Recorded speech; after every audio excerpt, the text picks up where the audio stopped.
आदरणीय अध्यक्ष महोदय, बहुत बहुत आभार, आपने इस महत्वपूर्ण चर्चा में मुझे बोलने का अवसर दिया।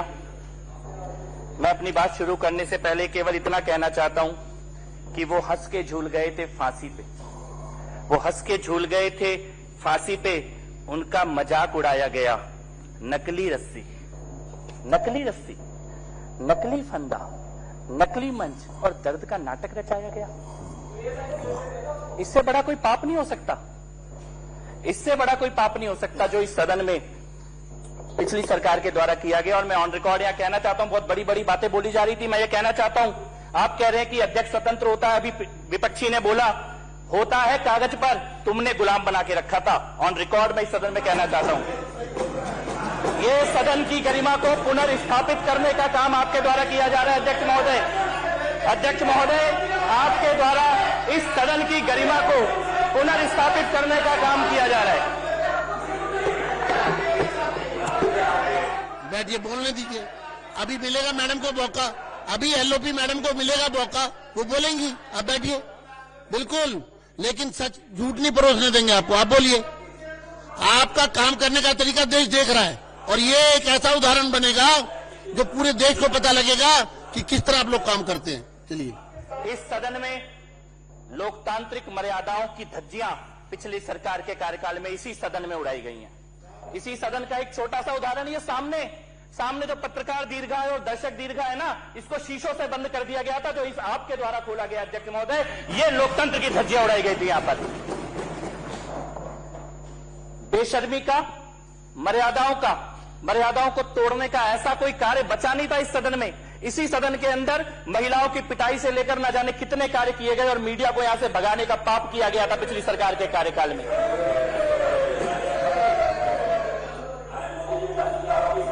ऐतिहासिक तथ्यों पर मतभेद हो सकता है। संजीव, अध्यक्ष महोदय, भाई सुनने की क्षमता रख लो। अभी तो शुरू ही नहीं हुई बात, अभी से क्यों उछल रहे हो? अभी तो शुरू ही नहीं हुआ, तुम अभी से उछलने लगे। अभी सुनो, अभी तो कहानी शुरू ही नहीं हुई मेरे भाई, अभी से क्यों डर रहा है? अध्यक्ष महोदय, उन्होंने कहा कि ऐतिहासिक तथ्यों पर मतभेद होते हैं, इतिहासकारों में मतभेद होते हैं मतभेद इतिहास में, इतिहासकारों में, पर एक बात पे कोई मतभेद नहीं है कि पिछली सरकार भ्रष्टाचारी थी और झूठ पे टिकी हुई थी। फर्जी सीएम था, फर्जी सीएम, फर्जी सरकार, फर्जी काम, फर्जी वादे और फर्जी फांसी घर, फर्जी फांसी घर। और उसके बाद अपने पाप को, अपने भ्रष्टाचार को, अपनी चोरी को, अपने झूठ को, अपनी लूट को छुपाने के लिए आज तुम शहीदों के बारे में झूठ फैलाना चाहते हो इस सदन के अंदर बैठकर, तथ्यों के ऊपर झूठ, और कह रहे हो अंग्रेजों के साथ खड़े हो जाओगे अगर सच बोलोगे तो। तुमने भगत सिंह के, ऊधम सिंह जी के, राजगुरु जी के, सुखदेव जी जैसे ऐसे शहीदों का अपमान करने का पाप किया है। नकली जूते वहां पे रख के, नकली कपड़े वहां पे रख के पाप किया है आपने, पाप किया है आपने। इससे बड़ा कोई पाप नहीं हो सकता, इससे बड़ा कोई झूठ नहीं हो सकता। शहीदों को श्रद्धांजलि देने के बाद अलग होती है, शहीदों के नाम पे नकली फांसी घर, उसमें करोड़ों रुपए फूकने का पाप किया गया यहां पर। और आज कहते हो जो इस सच को सामने लाएगा वो अंग्रेजों के साथ खड़ा हो जाएगा, जो सच बोलेगा वो अंग्रेजों के साथ खड़ा हो जाएगा, क्योंकि तुमने झूठ बोला, तुमने पाप किया, तुमने चोरी की और तुमने इस ऐतिहासिक इमारत के साथ छेड़छाड़ करी खाली चंद पैसों के लालच में। इसके अलावा कोई लालच नहीं था। चंद पैसों के लालच में, चंद पैसों के लालच में इन्होंने दिल्ली को बर्बाद किया, चंद पैसों के लालच में इन्होंने इतिहास से छेड़छाड़ करने का पाप किया। बात केवल फर्जीवाड़े तक सीमित नहीं है, केवल फर्जीवाड़े तक सीमित नहीं है बात। फर्जीवाड़ा तो इनकी पूरी सरकार का मॉडल ही था, इसके अलावा इन्होंने कुछ किया ही नहीं। अस्पताल के नाम पे फर्जीवाड़ा, मोहल्ला क्लिनिक के नाम पे टीन के डब्बे रख दिए गए थे, स्कूलों के नाम पे नकली पट्टियां बैठा के स्कूल बना दिए गए थे। फर्जीवाड़ा तो तुम्हारे माथे पे लिखा हुआ है, लेकिन बात केवल फर्जीवाड़े की होती तो सदन में इतना समय चर्चा नहीं होती। चर्चा इसलिए हो रही है क्योंकि शहीदों का अपमान करने का पाप पिछली सरकार ने इस सदन में करने की कोशिश की है।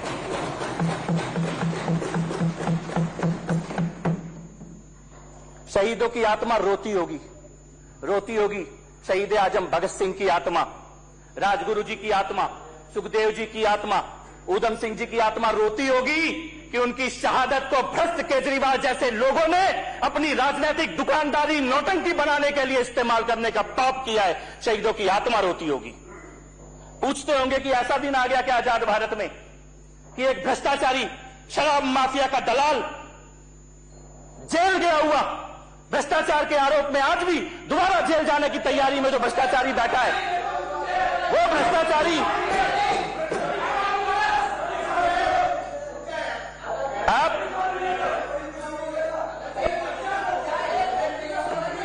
बैठिए बैठिए बैठिए बैठिए। अरे आप भी बैठिए, बोलिए, चलिए।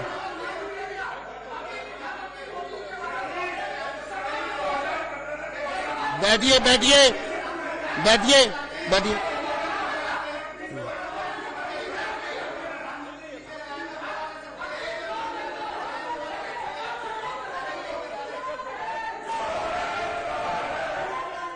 मार्कस मार्कस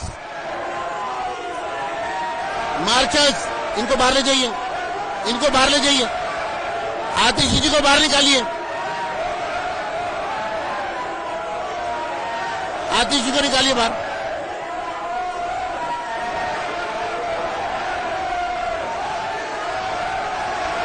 चलिए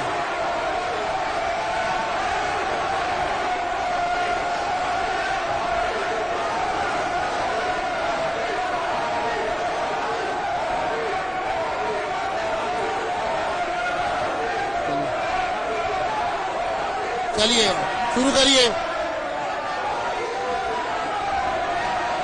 बैठिए बैठिए, बाकी बैठिए। ये एक मिनट डालिए उनको, किसी को नहीं। चलिए शुरू करिए।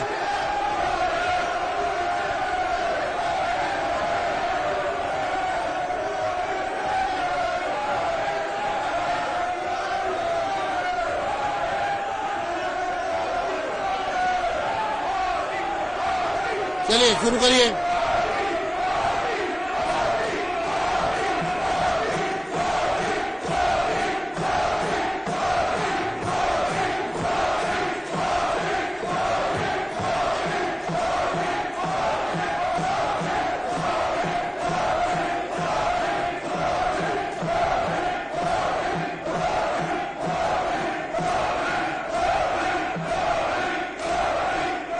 मैं माननीय सदस्यों का रोज करूंगा, बैठिए। आप जारी रखिए, आप जारी रखिए। मार्शल्स प्रेम चौहान जी को बाहर ले जाइए। मार्शल्स जर्नैल सिंह जी को बाहर ले जाइए। जर्नैल सिंह और प्रेम चौहान को और कुलदीप कुमार को बाहर लेके जाइए। तीनों को बाहर ले जाइए। चलो ले जाओ।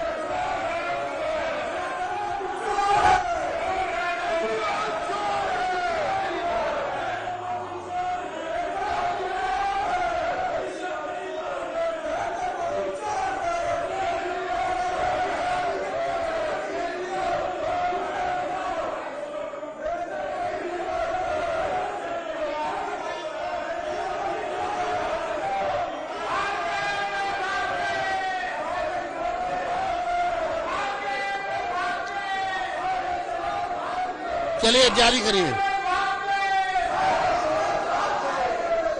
शुरू करिए, शुरू करिए। आदरणीय अध्यक्ष महोदय, सत्य और तथ्य की दो लाइन चोरों को भगाने के लिए काफी होती है, सदन में दोबारा साबित हो गया। केवल दो ही, अभी तो तथ्य रखे ही गए थे और इनकी मजबूरी है कि ये चिल्लाएंगे, क्योंकि इनके आका जो यहां से भागकर पंजाब में बैठे हैं, उनकी आज चोरी की, लूट की, इतिहास से छेड़छाड़ की और शहीदों से अपमान करने के उनके पापों की पोल आपके माध्यम से इस सदन में उसका सत्य सामने आया। इनकी मजबूरी है, अगर ये यहां पे चिल्लाएंगे नहीं तो इनके आका इनको डांटेंगे, इनकी क्लास लगाएंगे। मैं आपको बधाई देना चाहता हूं और उस पूरी टीम को जो ये सच सामने लेके आई है। इस दिल्ली ने केवल स्क्रिप्ट, डिजाइन, सेट, ड्रामा, केवल यही राजनीति 10 साल में देखी। सेट डिजाइन करो, स्क्रिप्ट लिखो और ड्रामा रचो। वही इस विधानसभा के परिसर में करने का पाप किया गया था। आपने रखा तथ्य, बिल्डिंग में दोनों तरफ सेम डिजाइन है, टिफिन रूम की, एक को आपने मान लिया टिफिन रूम में, दूसरे को आपने फांसी घर बोल दिया। एक के ऊपर आज भी वहां पे जाके मैं कल देख के आया हूं, अध्यक्ष महोदय जी ने बताया और बहुत सारे विधायक साथी देखकर आए हैं उस दूसरे साइड की लिफ्ट को, रूम को, दोनों तरफ सेम है। और जब बोला भी तो कोई तथ्य नहीं था इनके पास कहने के लिए। स्पष्ट है कि यहां पर शहीदों का अपमान किया गया, इतिहास से छेड़छाड़ की गई, हेरिटेज से छेड़छाड़ की गई, केवल चंद पैसों के लालच में। और जब आज आपके माध्यम से ये सच सामने आया है तो ये चिल्ला रहे हैं और भाग रहे हैं। मैं पुनः आपको बधाई देता हूं, इस सदन को बधाई देता हूं, सत्य सामने आया। और इस सदन के इतिहास की, इसकी विरासत की इतनी गहराई है, इतना कुछ है बताने के लिए। मुझे नहीं लगता नीयत साफ होती तो इसमें कोई झूठ जोड़ने की जरूरत थी। सत्य ही इतना विशाल है इस सदन की परंपरा का और इतिहास का कि इसको किसी झूठ की आवश्यकता नहीं थी। झूठ की आवश्यकता पड़ी क्योंकि झूठ की आड़ में लूट का एक खेल खेलना था। पुनः आपको बधाई और इस प्रस्ताव के लिए, सदन में लाने के लिए और सत्य को सामने लाने के लिए भी पुनः पुनः अभिनंदन। धन्यवाद।